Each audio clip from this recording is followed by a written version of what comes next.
Graça e paz mais uma vez, amados irmãos. Glórias a Deus. Vamos abrir as nossas Bíblias na carta de Paulo aos Efésios.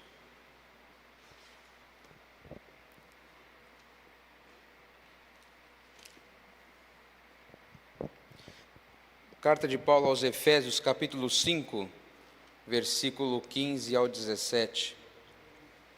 Estava lendo essa carta e uma única palavra saltou aos meus olhos e eu achei muito interessante. Eu quis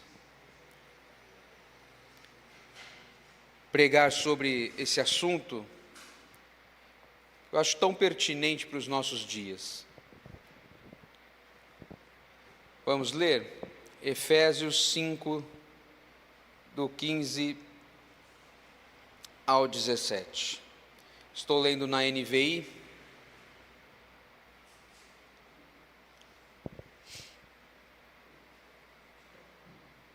Diz assim: tenham cuidado com a maneira como vocês vivem, que não seja como insensatos, mas como sábios, aproveitando ao máximo cada oportunidade, porque os dias são maus. Portanto, não sejam insensatos, mas procurem compreender qual é a vontade do Senhor. Amém? Eu quero ler numa outra versão, porque foi essa palavra que me chamou a atenção. Vou ler numa outra versão que diz assim: portanto, vede prudentemente como andais, não como nécios, e sim como sábios, remindo o tempo, porque os dias são maus. Essa palavra remindo me deu um ponto de interrogação. Falei, remindo o tempo? Isso me chamou a atenção. E eu quis me aprofundar um pouquinho. E os irmãos vão entender o porquê. O tema dessa mensagem é resgatando o tempo, vivendo com sabedoria em dias superficiais. Será que a gente está vivendo em dias superficiais, amados? Ou todo mundo é profundo e reflexivo na vida? Eu acho que não, né? Pelo menos se esperasse que fosse. Mas os nossos dias são bem superficiais. Só para a gente lembrar um pouquinho a respeito dos Efésios. Éfeso era uma cidade muito importante. Hoje é a Turquia atual, né? E nós sabemos que aquela região era um polo comercial enorme. E ainda o é. Porque você tinha mercadorias vindo da Europa e da Ásia. Então era um caminho muito importante comercial. E não só isso. Era um porto muito estratégico. Politicamente, comercialmente, culturalmente e religiosamente. E Éfeso era essa cidade de determinada importância, de tal importância, que o apóstolo Paulo fica ali alguns dias. Aliás, um bom tempo ele fica ali, pregando o Evangelho. Mas qual que era a situação de Éfeso ali? Qual que era a situação de Éfeso? Nós sabemos que Éfeso, além de ser um ponto comercial e político importante do mundo antigo, havia ali uma das 7 maravilhas do mundo antigo, que era o templo de Ártemis, para os romanos o templo de Diana, e o comércio religioso também era muito forte. A gente precisa ir muito longe, né? Basta ir aqui para o interior de São Paulo, a gente tem um ponto comercial religioso bem grande, né? Que é Aparecida do Norte. Era mais ou menos aquilo. Obviamente que Éfeso era muito maior, muito mais importante em todos os sentidos, mas é só para a gente ter uma ideia do que seria. Ali estava o templo, uma das 7 maravilhas do mundo antigo. Estava ali, era o templo gigantesco, o templo de Diana, a rainha dos céus. E não só isso, que além de ser uma das 7 maravilhas do mundo, era um dos maiores templos já construídos da antiguidade, e ali havia um culto que envolvia prostituição, que para eles era uma prostituição sagrada, rituais sexuais ligados ao templo, além de magia e práticas ocultistas. Éfeso era famosa por seus escritos, fórmulas mágicas e amuletos vendidos na cidade. Por isso, quando nós vemos, quando Paulo prega em Éfeso, os comerciantes ali que vendiam as estatuetas de Diana e tudo mais, começaram a ficar meio desesperados, porque as pessoas começaram a se converter, começaram a pegar esses livros de magia e queimar em praça pública. Deixaram seus ídolos para adorar o Senhor Jesus Cristo. Tanto que expulsaram Paulo de lá. Sai daqui que você está atrapalhando o nosso comércio. Porque não importavam para eles também se as pessoas eram religiosas ou não. Aliás, importava, quanto mais religioso, melhor, para que eles comprassem mais. Não estavam preocupados com a espiritualidade das pessoas, mas sim com o bolso, né? Então, Éfeso era essa cidade de prosperidade material, mas também de profunda escuridão espiritual e moral. Esse era o contexto de Paulo em Éfeso. Esse era o contexto dos nossos irmãos que se converteram nessa grande cidade de Éfeso. Esse era o contexto. E aqui, nessa introdução, quero trazer para os irmãos o porquê de falar sobre o tempo.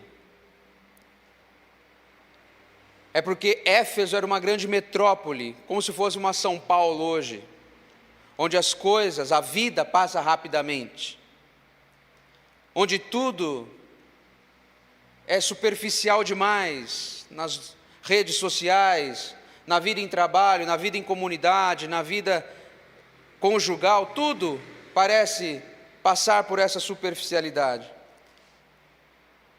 E talvez nós já percebemos como se nós estivéssemos dirigindo no piloto automático muitas vezes. Sabe aquele trajeto que nós fazemos todo dia para o trabalho? E às vezes chegamos ao nosso destino e nem lembramos direito do caminho, a gente só vai. Quantas vezes nós somos assim? Quantas vezes não foi assim, né, pastor? Indo para São Paulo, pegando o trem lotado, só chegou. Entrou, aliás, você nem entra no trem, eles te empurram para dentro. Aí você só chega no seu destino. É assim quando eu vou para a loja, quando eu vejo já estou abrindo a loja de novo, abrindo e fechando a porta de novo. É assim na nossa vida cotidiana. E a gente só vai. A gente só vai. A gente é como se passasse por semáforos, cruzamentos, esquinas, mas a nossa mente estava em outro lugar. O corpo faz o percurso, mas a nossa atenção não estava lá. Nós vivemos no automático, muitas vezes em nossos dias. E é assim que muitos de nós vivemos a vida inteira. Terminamos um ano e nos perguntamos: o que eu realmente vivi? Nós já passamos da metade do ano. E o que nós vivemos? Vemos os filhos crescerem, os pais envelhecerem, oportunidades de servir e amar, de crescer, e só percebemos que elas passaram quando elas já se foram. Que é como quem olha para um retrovisor e vê o cruzamento que ficou lá atrás. Quando vocês estão viajando, já viu? Estão em viagem, passam por um determinado momento, passou uma coisa muito interessante, já foi. É assim a nossa vida. E Paulo, escrevendo dentro da prisão, porque essa carta Paulo escreve de dentro da prisão, provavelmente em Roma, ele agora está olhando para uma igreja cercada por uma cultura tão superficial e barulhenta quanto a nossa.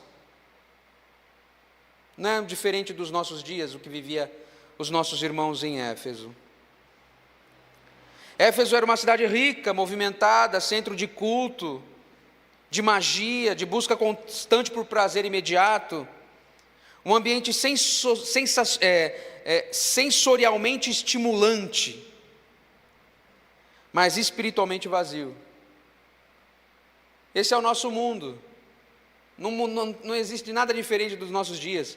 Vivemos num mundo sensorialmente muito estimulante, sobretudo hoje no mundo virtual. Tudo é estimulante, mas muito superficial, muito vazio, moralmente e espiritualmente. Esse é o mundo que nós vivemos e estamos cercados dessa cultura superficial, né? Poucos versículos atrás, Paulo já havia dito aos Efésios que, ele disse lá no versículo 8, outrora éreis trevas, mas agora sois luz no Senhor. E ele ainda cita, né, desperta tu que dormes, e Cristo te iluminará, no versículo 14. Paulo está fazendo um apelo aos Efésios, desperta tu que dormes, cuidado com a cultura em que você está inserido. Vocês jogaram os seus livros, vocês deixaram tudo aquilo para trás, mas essa cultura superficial e vazia ainda está ao redor de vocês. Cuidado, cuidado. Lá em Salmos 90, versículo 12, diz, ensina-nos, só concluindo essa parte da introdução, é exatamente esse despertar que ele retoma agora.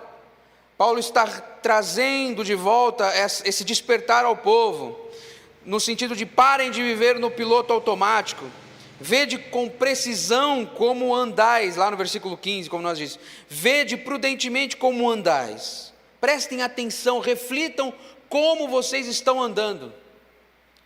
Esse é um apelo que o apóstolo Paulo fez aos irmãos em Éfeso e está fazendo para nós hoje. Vede com precisão como vocês estão andando.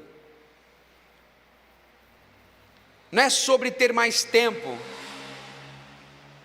Às vezes a gente acha que precisa de mais tempo, né? Não, se eu tivesse uma hora a mais no meu dia, eu conseguiria fazer alguma coisa. Mas não é sobre o tempo, não é sobre o tempo cronológico que Paulo está falando aqui, mas é sobre abrir os olhos para o tempo que já temos, é o agora, é o já. E como veremos mais adiante, no capítulo 18, no versículo 18 e 22, essa sabedoria não fica no campo das ideias apenas, ela aparece nas escolhas mais concretas do nosso dia a dia. É o já. Que escolha nós estamos fazendo nesse tempo agora que nós estamos? Lá em Salmos 90, 12 diz, ensina-nos a contar os nossos dias de tal maneira que alcancemos coração sábio. O salmista está dizendo, Senhor, ensina-nos a contar os nossos dias para que a gente tenha um coração sábio. Esses salmos conecta a consciência da brevidade da vida com sabedoria, que é a mesma lógica que nós estamos vendo aqui em Efésios 5. A vida é breve, queridos. Minha irmã estava falando comigo, né, quando a gente recebeu a notícia do falecimento do meu tio. Ela falou, poxa, eu estava pensando, né, poxa, vai nascer o meu sobrinho, uns nascem e outros partem. A vida é muito breve. E o que nós estamos fazendo com esse tempo de agora, queridos? O que nós estamos fazendo? Como nós estamos agindo com o nosso tempo da nossa vida? A vida é muito breve.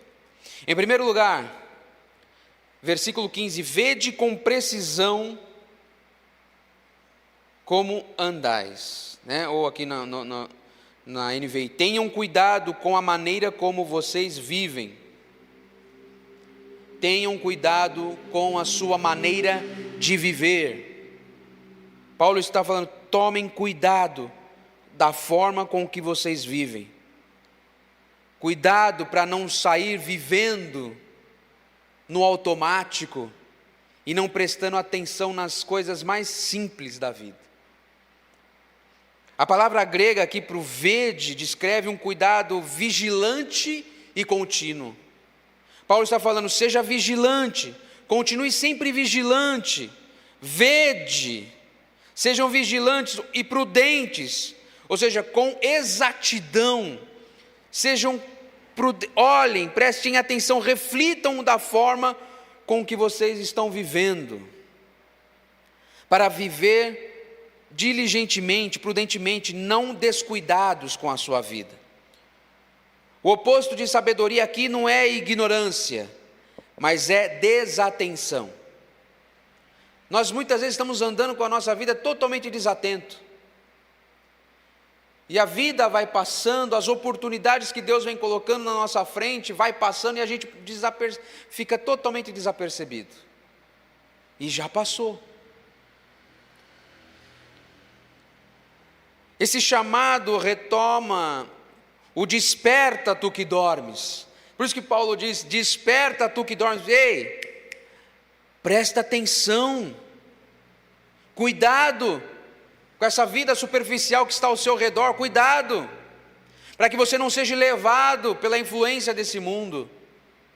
Não vos conformeis com esse mundo, diz as Escrituras. Cuidado com essa cultura que está ao seu redor, cuidado com esse mundo virtual com que está ao seu redor, cuidado com essa superficialidade da vida. Há coisas muito mais importantes a serem tratadas com diligência, com atenção na sua vida.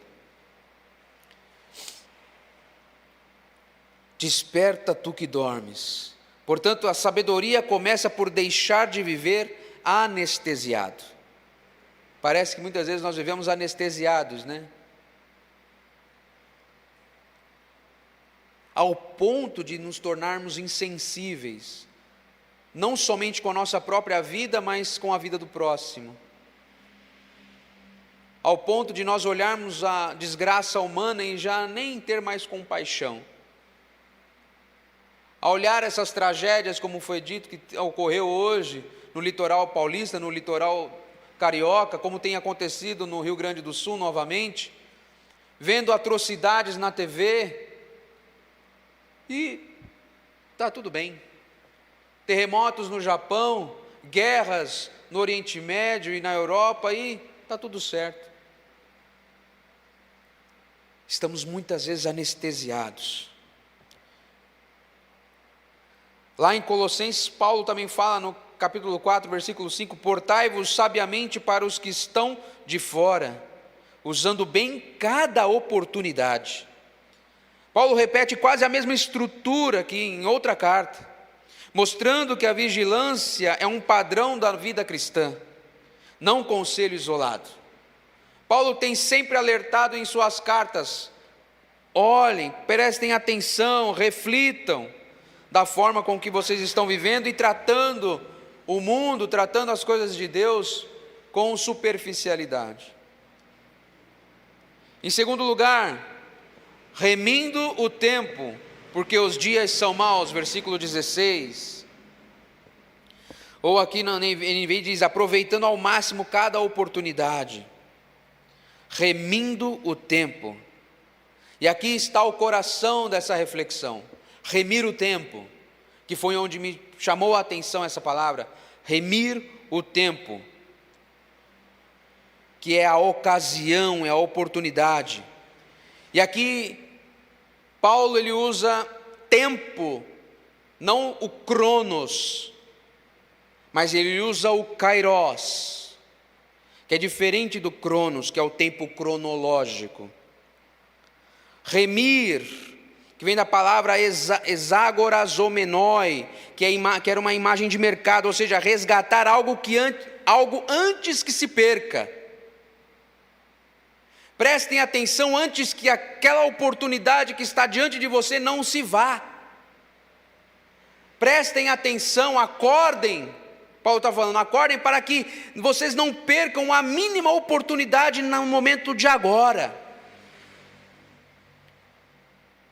Para que esse tempo não se perca. Viver superficialmente é deixar o cronos nos consumir sem discernir os kairós de Deus. E os kairós, esse tempo que Deus tem colocado diante de nós. Deus diariamente põe oportunidades na nossa frente.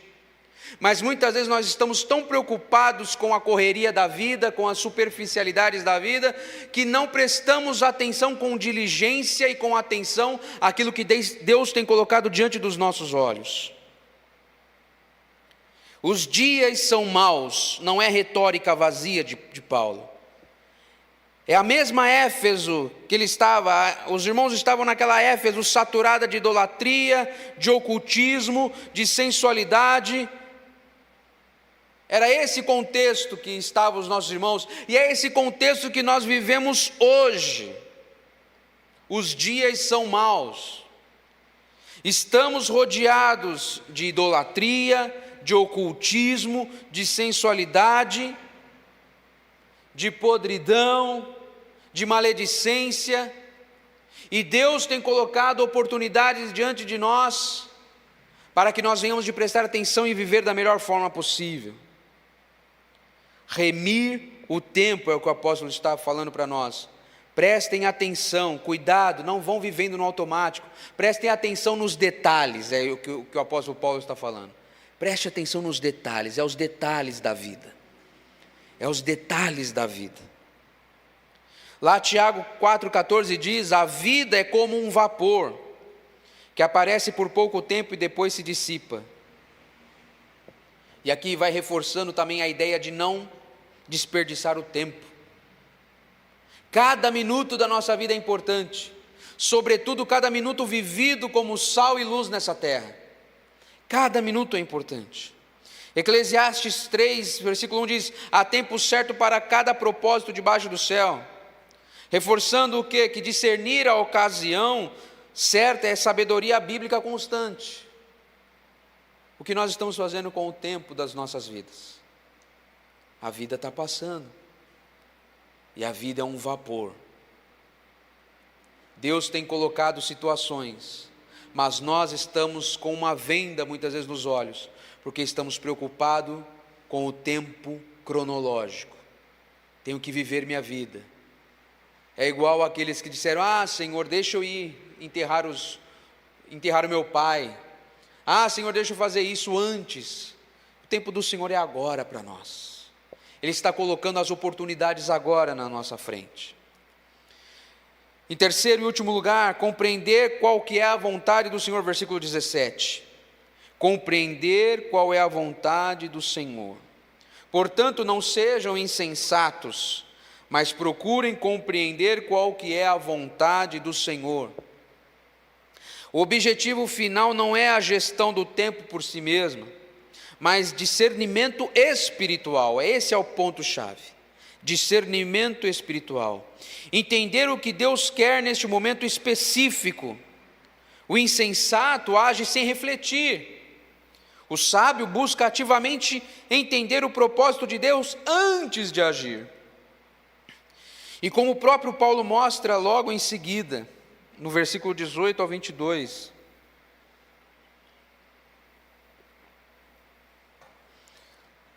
no 18 em diante diz: não se embriaguem com vinho que leva à libertinagem, mas deixem-se encher pelo Espírito, falando entre si com salmos, hinos e cânticos espirituais, cantando e louvando de coração ao Senhor, dando graças constantemente a Deus, Pai, por todas as coisas, em nome do nosso Senhor Jesus Cristo. Sujeitem-se uns aos outros por temor a Cristo.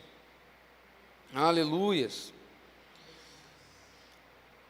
Então essa vontade de Deus não é uma vontade abstrata, é uma vontade concreta.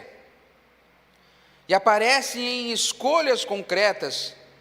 O que se bebe, como se vive em família, como se trata o outro em comunidade, tudo deve ser refletido.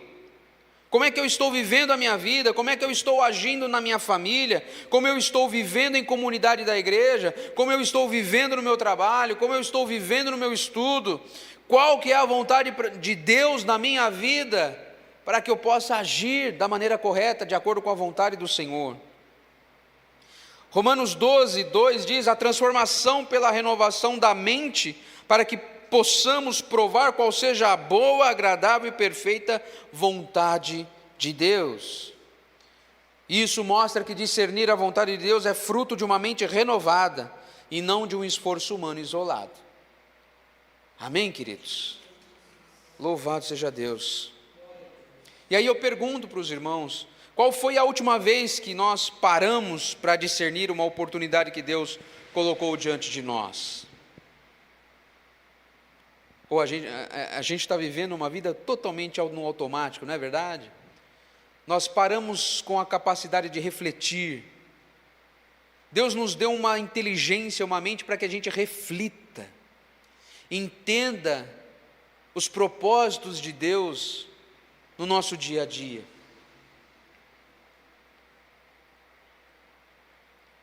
Será que a gente parou já para discernir qual foi a oportunidade que Deus colocou diante de nós?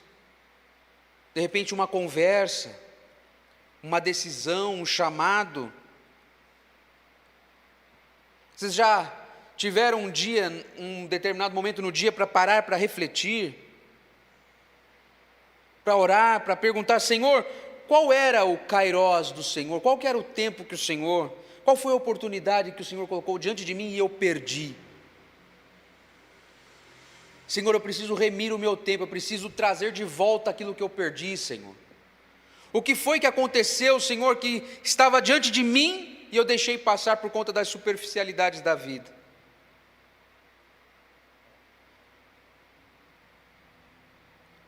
Se os dias são maus,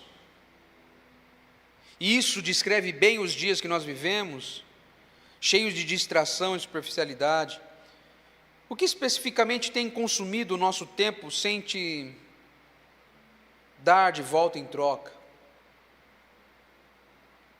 O texto diz que o sábio procura compreender qual que é a vontade do Senhor, e isso é ativo e não é passivo. Eu tenho que buscar compreender a vontade de Deus. Que hábito ou pausa nós poderíamos criar na semana para perguntar a Deus, Senhor, o que o Senhor quer de mim hoje? Para que eu não perca as oportunidades que o Senhor tem colocado diante de mim. Existe alguma pessoa, um relacionamento em nossa vida, oportunidades, e que nós temos deixado para depois, sem perceber que o tempo de investir nessa pessoa, naquele propósito, pode estar se esvaindo?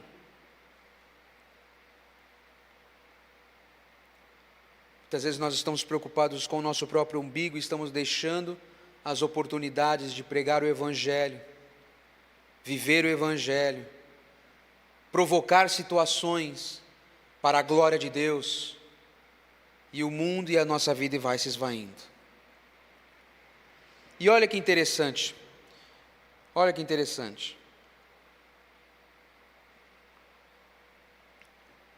eu estudando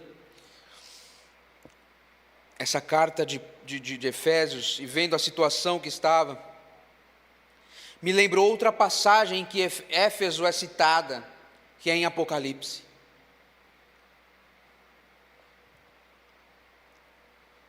Décadas depois que Paulo havia escrito essa carta, João vem e registra lá em Apocalipse 2, versículo 1 ao 7, uma mensagem de Cristo à mesma igreja, ao mesmo povo. Só que agora um povo mais maduro, um povo doutrinamente firme, perseverante e resistente ao erro. Nós vemos que a igreja de Éfeso era resistente, era firme nas suas convicções. Era uma igreja forte, uma igreja unida. Então, do ponto de vista disciplinar e do ponto de vista da ortodoxia, eles pareciam estar indo muito bem. Porém, o diagnóstico que Cristo dá àquela igreja é impactante. Tenho contra ti que abandonaste o teu primeiro amor. E o remédio proposto é claro: lembra-te, pois, de onde caíste, arrepende-te e pratique as primeiras obras. Então essa é uma advertência que dialoga diretamente com a nossa reflexão de hoje. É possível ganhar estrutura, é possível ter rotina, é possível ter disciplina, E agora eu falo aqui não somente a nossa vida cotidiana, no nosso trabalho, família, mas na nossa vida de igreja.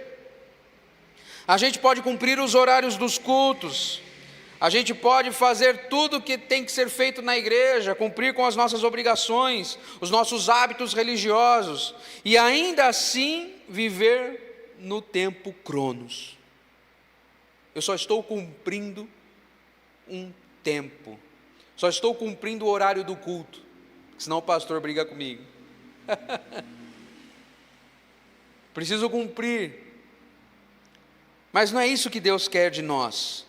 Deus quer que nós venhamos cultuá-lo e ser parte da comunidade eclesiástica, não só para cumprir uma tabela, ou cumprir um tempo cronológico, mas um kairós de Deus, ou seja, que sendo possível remir o tempo não apenas na aparência religiosa, sem atenção viva ao que realmente importa, o amor de coração. Tudo o que eu faço em comunidade, na igreja, deve ser feito em amor, é aproveitando cada oportunidade no tempo que Deus nos deu agora, presente e ativo. Esse amor ele deve estar presente e ativo, que é o que Deus deseja de nós a cada momento. O convite de Paulo, aqui em Efésios 5, é a advertência de Cristo em Apocalipse 12, e que se encontram no mesmo ponto, convergem para o mesmo ponto. Sabedoria não é apenas disciplina externa, mas é o discernimento vivo e amoroso do que Deus está fazendo aqui e agora. Amém? É o discernimento vivo e amoroso do que Deus está fazendo aqui e agora. E para concluir, retomando essa ideia de mercado que Paulo traz através da palavra exagorazomenoi, que é o remir, Deus nos convida a comprar de volta o tempo que nós temos deixado escapar. Deus está nos alertando agora, prestem atenção, reflitam, compre de volta esse tempo, resgate esse tempo novamente, porque os dias continuam maus. Como era em Éfeso, como é hoje, mas o convite do apóstolo permanece. Para não vivermos por inércia, mas com os olhos abertos, discernindo o kairós de Deus em cada dia, e vivendo essa sabedoria nas escolhas concretas do cotidiano. E que a mesma igreja de Éfeso nos sirva de advertência. Não basta remir o tempo em aparência, cumprindo disciplinas e rotinas. É preciso remir o tempo com o coração, sem perder o primeiro amor. E aqui eu quero fechar novamente com os Salmos 90, versículo 12. Ensina-nos, Senhor, a contar os nossos dias de tal maneira que alcancemos um coração sábio. Amém? Cuidado com as superficialidades da vida. Vamos viver em amor, assim da forma como disse Jesus à igreja de Éfeso: vocês foram excelentes, porém ficaram em uma rotina, permaneceram numa rotina, e eu não quero isso. Eu quero um coração contrito e quebrantado. Cuidado com a vida do dia a dia, não vamos ficar no automático. Não vamos deixar as belas paisagens que passam no caminho ficar sem serem contempladas. Essas paisagens lindas é um órfão e uma viúva, é um irmão que está precisando de uma oração, é um irmão que está precisando de um abraço, é uma pessoa, um não crente que precisa ser evangelizado, é um perdão que deve ser distribuído, é um coração generoso, é o viver o kairós de Deus agora, é prestar atenção no que Deus está fazendo na história, e que nós venhamos de estar preparados e prontos para ser participantes dessa história também. Amém? Louvado seja Deus. Pastor Rai.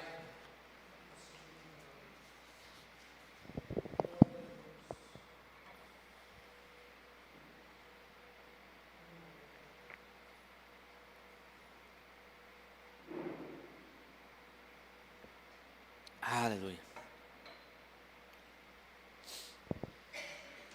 Que mensagem linda, glória a Deus. Amém, meus irmãos? Lindo, não? Vamos orar pelo nosso irmão? Eu ficaria a noite toda aqui, ouvindo. Como eu amo ouvir uma mensagem assim. Vamos orar. Pai, muito obrigado pelo nosso irmão, pelo teu filho Felipe, por essa mensagem tão linda, que falou tanto ao nosso coração. Continue a abençoá-lo, Pai, assim como abençoar a Natália, agora ao Pepe. Oh, Deus, obrigado, Deus, obrigado, obrigado.